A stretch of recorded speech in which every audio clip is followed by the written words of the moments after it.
नमस्कार, शुभ संध्या। मैं अरुंधति आप सबों का महिला अंचल के पृष्ठ पर स्वागत करती हूँ। जैसा कि आप सभी जानते हैं, यह वर्ष फणीश्वरनाथ रेणु की जन्म शती वर्ष के रूप में हम सभी मना रहे हैं। इसमें देश के अलग अलग शहरों से प्रसिद्ध आलोचक कवियों के मुख से रेणु जी के संस्मरण, उनके वक्तव्य हमें सुनने को मिल रहे हैं। इसी क्रम में पिछले दिनों हिंदी के वरिष्ठ कवि मंगलेश डबराल तथा आलोचक वीरेंद्र यादव जी, प्रोफेसर डॉक्टर राम बच्चन राय जी को रेणु जी पर हम सभी ने सुना। इस अंक में हम आपको एक ऐसे लेखक से मिला रहे हैं जो न केवल कहानीकार हैं बल्कि उपन्यासकार और नाटककार भी हैं। इसके अलावा वह बरसों से रंग समीक्षा भी लिखते रहे हैं। संयोग से इस लेखक का संबंध उस ऑल इंडिया रेडियो से भी रहा जहां से कभी फणीश्वरनाथ रेणु भी काम करते थे। मैं आप सबके सामने ऋषिकेश सुलभ जी की बात कर रही हूं, जो बचपन से ही रेणु के गहरे प्रशंसक रहे हैं और उनके साहित्य के अच्छे पाठक भी रहे हैं। वह इस अंक में आपको रेणु के व्यक्तित्व के बारे में भी कुछ बातें कहेंगे, उनकी पर्सनल लाइफ के बारे में, उनकी पर्सनालिटी कैसी थी, Renu as a person. Renu ji वर्षों से पटना ऑल इंडिया रेडियो में रहे और वहां रेणु जी को लेकर किस तरह की बातें होती रही हैं और उनकी कैसी छवि रही है, इस पर भी सुलभ जी थोड़ा प्रकाश डालेंगे। तो आइए हम सुनते हैं सुलभ जी से रेणु के जीवन और उनके व्यक्तित्व तथा लेखन के बारे में कुछ अनछुए प्रसंग।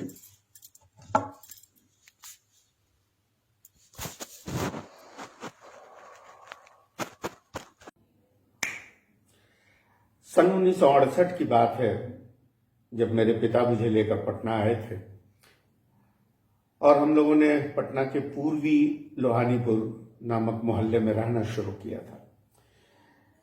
पूर्वी लोहानीपुर जहां उसका हिस्सा जहां समाप्त होता है, ठीक उसके पास ही वह गोल पार्क है जहां रेणु जी रहा करते थे। जाने की कोई सुबह होगी, मैं पिता के साथ जा रहा था। 13-14 साल मेरी उम्र रही होगी और ठीक मेरे आगे लंबे बालों वाले एक लंबी काया वो चले जा रहे थे। पीछे पीछे मैं और मेरे पिता थे। मैंने पिता से पूछा था, मेरी स्मृति में ये दर्ज है कि मैंने पिता से पूछा था ये कौन है। तो पिता ने बताया था कि ये फणीश्वरनाथ रेणु है और ये लेखक है। पिता उनको पहचानते थे पहले से, कहीं देखा होगा उन्होंने, तस्वीरें देखी होंगी, जो भी है। उसके बाद वहां से दूसरे चौराहे तक, जहां दूसरा छोटा सा गोल पार्क है, जहां आजकल दिनकर जी की मूर्ति लगी हुई है और जिसको दिनकर गोलंबर कहते हैं, वहां तक रेणु जी पैदल गए। मैं देख रहा था, मेरी स्मृति में है। और फिर वहां से वो रिक्शा करके आगे निकल गए। वह दृश्य आज भी मेरी स्मृति में ज्यों का त्यों है। फिर लगभग 1.5 या 2 वर्ष बाद जब मैट्रिक की परीक्षा मैंने दे ली, तो मैंने महिला आंचल पढ़ा और पिता ने बताया कि ये वही हैं जिनको उस दिन तुमने सड़क पर देखा था। फिर मैंने पिता को बताया कि मैं उस दिनकर जो चौराहे के पास एक छोटी सी मैगजीन की दुकान थी, अब तो वो काफी बड़ी हो गई है, और कृष्णा जी जो मेरी ही उम्र के थे, मेरे मित्र थे, उनकी छोटी सी मैगजीन की दुकान थी। वहां मैं पत्रिकाएं लेने जाता था, नंदन, पराग जैसी पत्रिकाएं। वहां शाम के समय रेणु जी अक्सर आते थे पत्रिकाएं लेने। वो मेरी स्मृति में है। मैंने बताया कि मैंने इनको और भी कई बार देखा है वहां पर, पिता को। तो ये पहली स्मृति है रेणु की। फिर मैंने महिला आंचल पढ़ा। मैं नहीं जानता उस समय कितना समझ पाया, लेकिन ये लगा जैसे कि यह अपनी कथा है, अपने गांव घर की कथा है, इसको बार बार पढ़ा जाना चाहिए। इसमें कुछ है जो मेरे योग्य है, मेरे लायक है, मेरे जीवन के लायक है, ऐसा मैं महसूस करता हूं। फिर जो दूसरी बड़ी स्मृति दर्ज है वो है 8 अप्रैल 1974 की, जब जयप्रकाश नारायण उस आंदोलन में शामिल हुए थे। 1974 के संपूर्ण क्रांतिकारी वो आंदोलन था, उसमें जयप्रकाश जी 8 अप्रैल को वो जुलूस निकला था जयप्रकाश जी के कदम को आवाज से, और बहुत थोड़े से लोग थे उस जुलूस में।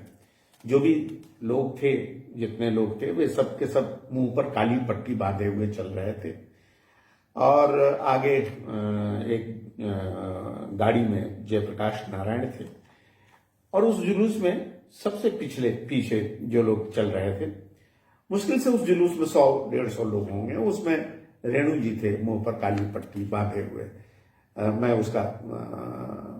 मैंने देखा है उस जुलूस को, उस मौन जुलूस को। वो उसी दिन जयप्रकाश नारायण ने यह घोषणा की थी कि वे इस आंदोलन में शामिल हो रहे हैं। तो ये दो स्मृतियां रेणु की बहुत ही मेरे दिमाग में, मेरे मानस पटल पर अंकित हैं, और हमेशा जब भी मैं रेणु को याद करता हूं तो वो दृश्य, खास तौर पर 8 अप्रैल का दृश्य याद आ जाता है कि हजार शब्द, न जाने कितने पन्ने जिन्होंने लिखे, वे मौन मूक प्रतिरोध करते हुए जुलूस में बढ़ते हुए रेणु जी की एक और स्मृति है। स्मृतियां तो कई हैं। हम लोग की उम्र कम थी और कॉफी हाउस, नया लेखक बनने का चस्का लगा था, हम लोगों ने लिखना पढ़ना शुरू किया था। और कॉफी हाउस उन दिनों, पटना का कॉफी हाउस जो डाक बंगला रोड में था, एग्जीबिशन रोड और फ्रेजर रोड के बीच में जो सड़क है, उस सड़क पर था। उस कॉफी हाउस में तमाम लिखने पढ़ने वाले पत्रकार, रंगकर्मी, ये लेखक सब जुटते थे, संगीत से जुड़े हुए लोग, एक जमावड़ा होता था। और कॉफी हाउस में घुसते ही सामने बाईं तरफ जो सोफा लगा हुआ होता था, बाकी में कुर्सियां और टेबल था, ये सोफा था, सोफे के बीच में वहां रेणु जी अक्सर बैठा करते थे। रेणु जी के साथ जो लोग होते थे उनमें छाया की तरह मेरे शिक्षक भी रहे हैं, डॉक्टर रामवचन राय रहा करते थे, जितेंद्र सिंह जो प्रसिद्ध पत्रकार थे वे होते थे, सतीश आनंद जो युवा उस समय के रंगकर्मी थे वे होते, और भी बहुत सारे लोग, रिपुदमन सिंह थे हम लोग के मित्र, वे हुआ, बहुत सारे लोग हुआ करते थे। हम लोग बिल्कुल नए थे, अभी बिल्कुल नए थे, तो उस सोफे पर तो जगह मिलती नहीं थी। सोफे के पीछे फिर कुर्सियों की एक कतार लगती थी, उन कुर्सियों की कतार पे कभी जगह मिल गई तो ठीक, नहीं तो फिर कुर्सियों के पीछे खड़े होकर हम लोग बातचीत सुना करते थे। अमूमन जगह मिल जाती थी पिछली कतार जो होती थी उसमें। और रेणु जी को ये मेरा सौभाग्य रहा है कि मैंने उनको बोलते हुए सुना है, इतने निकट से सुना है, लोगों से बातचीत करते हुए, संस्मरण सुनाते हुए, घंटों कॉफी हाउस में उनको निहारने का सुख, वैभव मुझे मिला है। और फिर एक और चीज याद आ रही है कि ये भारतेंदु का नाटक अंधेर नगरी, उन दिनों कला संगम पटना की बड़ी प्रसिद्ध नाट्य संस्था थी, उसके मंचन का निर्णय लिया अंधेर नगरी के, और उसका रिहर्सल शुरू हुआ। पूर्वाभ्यास में पता चला कि रेणु जी इसमें महंत की भूमिका कर रहे हैं। सतीश आनंद नाटक के निर्देशक थे, वे बहुत ख्यात थे, उस कम उम्र में ही उनकी बड़ी ख्याति थी। तो ये कोई अनहोनी बात नहीं थी। हम लोग को लग रहा था कि रेणु जी से उनके इतने निकट के संबंध है कि रेणु जी तैयार हो गए होंगे, और हम लोग रिहर्सल करते रहे। अंत में हम लोग को लगता था कि रेणु जी आ तो नहीं रहे हैं रिहर्सल में, तो कहीं ये झूठ तो नहीं है।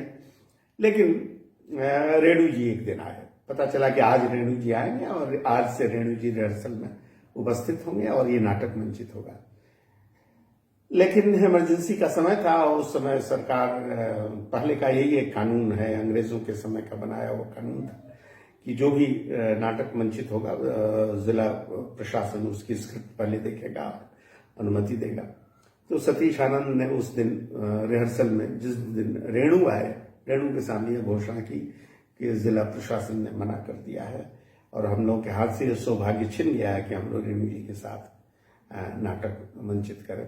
काश ये हुआ होता नाटक का मंचन और रेणु मंच पर रेणु ने भूमिका की होती, तो शायद यह इतिहास का एक ऐसा पन्ना होता जो दुर्लभ पन्ना होता, जिसको हम लोग बार बार देखना पढ़ना चाहते।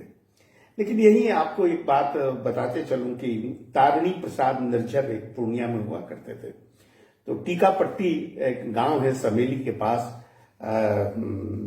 समेली अनूपलाल मंडल बहुत ही प्रसिद्ध उपन्यासकार रहे हैं। उनके उपन्यास, एक उपन्यास वो बहुरानी फिल्म भी बनी थी। तो टीकापट्टी सांस्कृतिक केंद्र था। सन 1915 में गांधी भारत आते हैं और 1915 में टीकापट्टी में रंगमंच स्थापित होता है। तो कितना पुराना रंगमंच है आप सोचिए, ओपन एयर थिएटर है वो, और वहां आज भी नाटक होते हैं। तो तारिणी प्रसाद निर्झर ने बताया था कि टीकापट्टी में नाटक होता था और टीकापट्टी में उस मंच पर रेणु ने भी अभिनेता के रूप में काम किया था। उन्होंने मंचन में भाग लिया था। तारिणी प्रसाद निर्झर स्वतंत्रता सेनानी थे, रेणु के हम उम्र थे, उनके साथ के थे। और मैला आंचल उपन्यास में टीकापट्टी ही चंदनपट्टी के रूप में आता है। चंदनपट्टी एक गांव जिसका जिक्र बार बार मैलांचल में आता है, वो टीकापट्टी ही है। तो इस तरह अधेर नगरी से जुड़ा एक संस्मरण है कि रेणु जी उस दिन आए रिहर्सल रूम में, एसपी वर्मा रोड में वो जगह थी जहां हम लोग रिहर्सल करते थे पटना के। और उसी दिन ये निर्देशक ने बताया कि यह नाटक नहीं हो सकता क्योंकि जिला प्रशासन ने नाटक करने की अनुमति नहीं दी है। तो रेणु जी से जुड़ी ये स्मृतियां या ये बातें, और एक रेडियो को लेकर के भी है कि जब मैंने रेडियो ज्वाइन किया तो ये पता उस समय भी पहले से भी था कि रेणु जी ने कुछ दिनों तक नौकरी में की है रेडियो में, लेकिन रेडियो की नौकरी रास नहीं आई। वे हम लोगों की तरह बहुत, जिसको कहें कि बेहया नहीं थे कि समय और जो नौकरियों की जो तुच्छताएं होती हैं उनको झेलते हुए जीवन जी लें। वे क्रांतिकारी थे और क्रांतिधर्मी थे और एक ऐसे रचनाकार थे जो जिनकी रचनात्मक अना का बहुत महत्व था। और नौकरी उन्होंने छोड़ दी। नौकरी उनको पहले भी रास नहीं आ रही थी। जगदीश चंद्र माथुर के दौर में उन्होंने, जगदीश चंद्र माथुर ने कई लेखकों कवियों को नौकरी दी थी बुला करके रेडियो में, रेडियो के को संपन्न करने के लिए। रेणु उसी में आए थे, वे कार्यक्रम सहयोगी थे, प्रोग्राम असिस्टेंट के रूप में। और एक किस्सा बड़ा मशहूर है कि एक केबल के चलते उनको नौकरी से इस्तीफा देना पड़ा। घटना यूं हुई कि रेणु के लिए एक नई मेज बन के आई और एक दूसरी महिला अधिकारी थी जो उनसे वरिष्ठ अधिकारी थी, उनको वो टेबल पसंद आ गई और उन्होंने कहा कि ये टेबल मैं लूंगी। उन्होंने टेबल उठवा लिया, रेणु जी ने इस्तीफा दिया और रेडियो से निकल गए। हालांकि ये बाहर से दिखने वाला कारण जरूर है, लेकिन भीतर से भीतर रेणु जैसे कि किस्सों से पता है कि परेशान रहते थे। वो नौकरी उनकी की प्रवृत्ति उनकी नहीं थी, वे बंध के जीने के लिए पैदा भी नहीं हुए थे, उन्होंने नौकरी छोड़ दी। बाद में उस महिला अधिकारी के साथ मुझे भी काम करने का अवसर मिला। वे बड़े पद पर नहीं कि निदेशक के पद पर थी और सचमुच उनका स्वभाव वैसा ही था कि टेबल उठवा लिया उन्होंने, तो उनका स्वभाव वैसा था, दर्प और उनका घमंड बहुत था। और ये हम लोगों ने भी महसूस किया। और जब भी उनके सामने मैं जाता था मुझे रेणु का चेहरा याद आता था और कहीं न कहीं भीतर क्रोध मेरे बढ़ता था कि इस महिला के चलते रेणु जी को अपमानित होना पड़ा है। बहरहाल, तो ये स्मृतियां हैं। और एक और स्मृति मैं चाहता हूं साझा करना कि मैं रेणु जी के गांव गया हुआ था। मैं कई बार गया, जब मैं पूर्णिया में था तो मैं लगातार रेणु गांव जाता रहा। तो रेणु जी की बहन, छोटी बहन महथी देवी, जो अब नहीं रही, महथी देवी से मेरी मुलाकात हुई। तो महथी देवी से मुलाकात हुई तो कुछ संस्मरण हम लोगों ने सुनना चाहा। उन्होंने एक संस्मरण सुनाया कि रेणु जी को एक पर्चा छपवाना था, सन 42 की बात है, पर्चा छपवाना था, पैसे नहीं थे। पत्नी से उन्होंने कहा कि पैसे चाहिए, पत्नी के पास भी पैसे नहीं थे, तो उन्होंने कहा गहना दे दो, मैं इसको बेच करके और पर्चे छपवाऊंगा, ये देश का काम है, आजादी की लड़ाई चल रही है। पत्नी ने गहना देने से मना किया। और कोई भी स्त्री जो भारतीय स्त्री मध्य वर्ग की, अमूमन यानी मध्य वर्ग की, या कोई भी भारतीय समाज का जो ताना बना है, उसमें स्त्रियां अमूमन गहना उनके लिए उनकी संपत्ति है, स्त्री धन है, वो जल्दी देना नहीं चाहती। रेणु जी ने क्या किया कि उनके घर के पीछे कुआं है, आज भी उस कुएं को देखा जा सकता है। उस कुएं के पास गए, सारे वस्त्र उन्होंने उतारे और कुएं के पास एक झाड़ी में रख दिए, पत्थर के पास रख दिया, और एक बड़ा पत्थर कुआं में डाला और खुद झाड़ी में छिप गए। लोगों को लगा कि कुआं में कुछ गिरा, लोग आए, देखा कि वहां पर रेणु जी के कपड़े हैं। सबको लगा कि रेणु ने कुएं में कूद करके जान दे दी। पत्नी लगी रोने की, ये तो मुझसे चूक हो गई, मुझे मालूम होता कि वे ऐसा करेंगे तो मैं गहना दे देती। रेणु प्रकट हुए और फिर उन्होंने गहना लिया, वो गहना बेच करके उन्होंने पर्चा छपवाया। तो ऐसे थे हमारे रेणु, और इस तरह का उनका आरंभिक जीवन था। और स्वतंत्रता की लड़ाई में उनका योगदान सिर्फ भारत की स्वतंत्रता की लड़ाई नहीं, नेपाल में भी उन्होंने काफी संघर्ष किया। नेपाली क्रांति के अग्रदूतों में रहे, वे हथियार लेकर लड़ने वाले लोगों में रहे, वे मूलतः क्रांतिकारी थे। एक क्रांतिकारी जब लेखक के रूप में परिवर्तित होता है तो उसकी पूरी चेतना कैसे, उसके लेखन की जो चेतना है वो कैसे जनजीवन को प्रभावित करती है, कैसे जीवन को बहुआयामी, मल्टी डायमेंशनल बनाती है, इसको रेणु के रचना संसार में हम देख सकते हैं। एक तरफ उनकी कहानियों में आप देखेंगे कहीं भी आज क्रांति के नाम पर, आज जो विमर्शों के नाम पर जिस तरह की रचनाशीलता को प्रश्रय दिया जा रहा है कि रातों रात रचनाओं में क्रांति होती रहती है, रेणु ने अपने पूरे लेखन में वैसा कहीं नहीं किया है। उन्होंने मनुष्य की जो संवेदना है उस संवेदना को पकड़ा है, और संवेदना उनके यहाँ प्रमुख है, चाहे उनके उपन्यास हो, चाहे उनकी कहानियां हो। उन्होंने निरंतर मनुष्य की गरिमा को, मनुष्य की संवेदना को, उन कोमल तंतुओं को जिनसे मिलकर हमारा जीवन बनता है, जहां से जीवन का प्रवाह पैदा होता है, उन स्थलों को उन्होंने अपनी रचनाओं में चिन्हित किया है। तीसरी कसम की बड़ी चर्चा होती है, उसकी प्रेम कथा के रूप में चर्चा होती है, लेकिन कहीं भी पूरी कहानी में एक जगह भी ऐसा नहीं है जहां हीरामन कोई प्रेम प्रकट करता हो हीराबाई के प्रति। न हीराबाई कोई प्रेम प्रकट करती है। एक जीवन है, एक ऐसा जीवन, और भरोसा, विश्वास, मनुष्य पर मनुष्य का भरोसा, विश्वास, ये बड़ी बात है। और इसको इस कोमल अंदाज में, इस नैसर्गिक अंदाज में रेणु रखते हैं कि वह दुनिया की श्रेष्ठ कथाओं में आज तीसरी कसम शामिल है। वहां मनुष्य सर्वोपरि है, रिश्ता, संबंध सर्वोपरि है। जब हीराबाई जब चली जाती हैं और हीरामन जब प्लेटफॉर्म पे छूट जाता है, तो हीराबाई का जाना सिर्फ एक स्त्री का जाना नहीं है, और हीरामन का प्लेटफॉर्म पर वैसे खड़ा रह जाना, छूट जाना, सिर्फ एक पुरुष का छूट जाना नहीं है।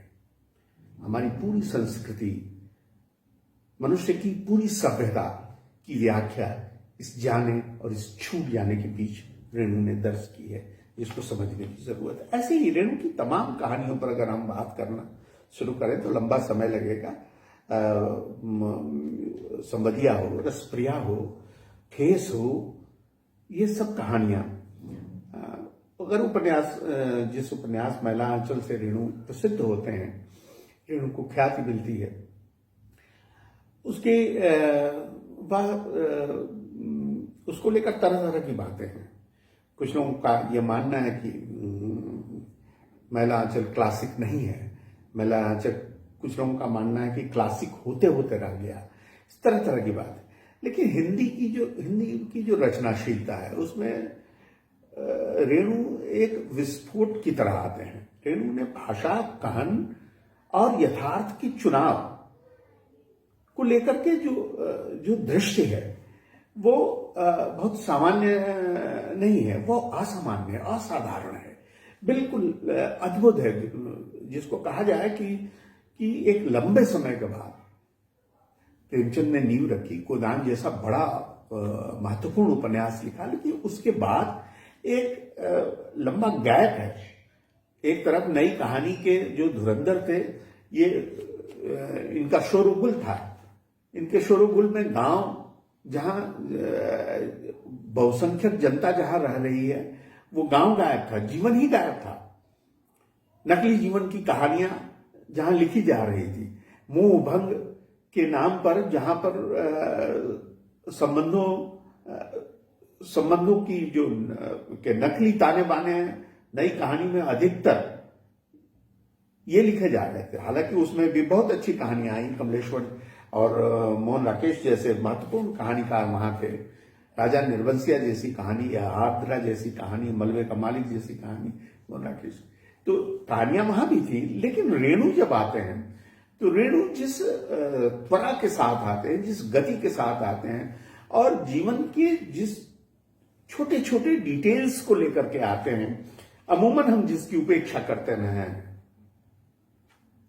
यह बहुत महत्वपूर्ण था। और रेणु ऐसे ही नहीं, कोई कौंध एक नहीं थे कि जो चमक करके खत्म हो गए।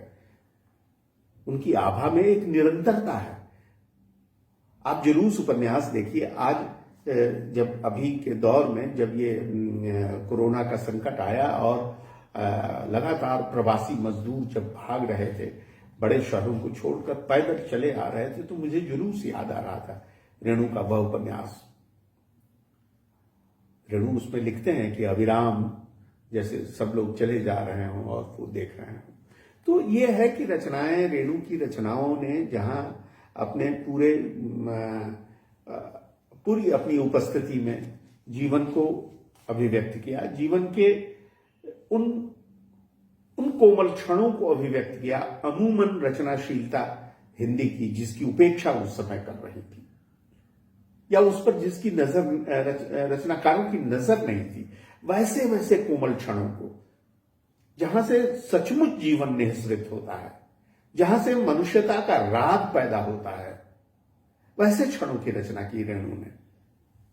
उनकी और रेणु के रिपोर्टाजों को आप देखिए। रेणु सिर्फ अपनी कहानियों और उपन्यासों के लिए नहीं जाने जाते हैं। आप उनके रिपोर्टाजों को जब पढ़ेंगे तो लगेगा कि जैसे आप उसमें समाजशास्त्र भी आप ढूंढ सकते हैं, उसमें इतिहास दर्ज है वो आप ढूंढ सकते हैं, उसमें सत्ता और प्रजा का जो खेल होता है, सत्ता और प्रजा के बीच जो दूरियां, क्योंकि वे राजनीतिक थे बहुत।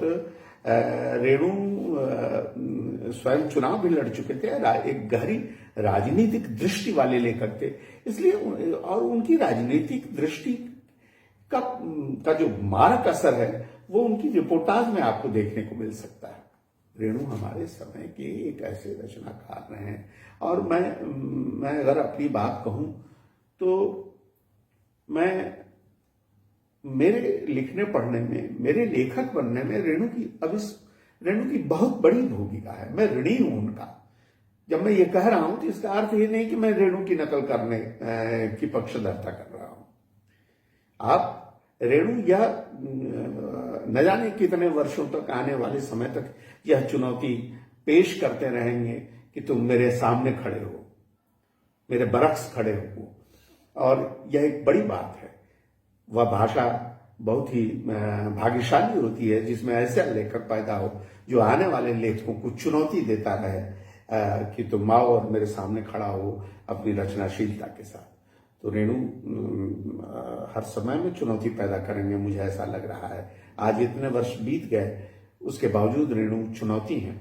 और रेणु का चुनौती बनना नए रचनाकारों के विकास के लिए बहुत महत्वपूर्ण है। हम उनका शताब्दी वर्ष मना रहे हैं और शताब्दी वर्ष में अभी बातें शुरू हुई हैं, बहुत सारी बातें होंगी। मैं स्वयं बहुत सारी बातें करना चाहता था और करूंगा, लेकिन हर बातचीत की अपनी एक सीमा होती है। इसलिए आप सबका बहुत बहुत शुक्रिया कि आपने मुझे सुना।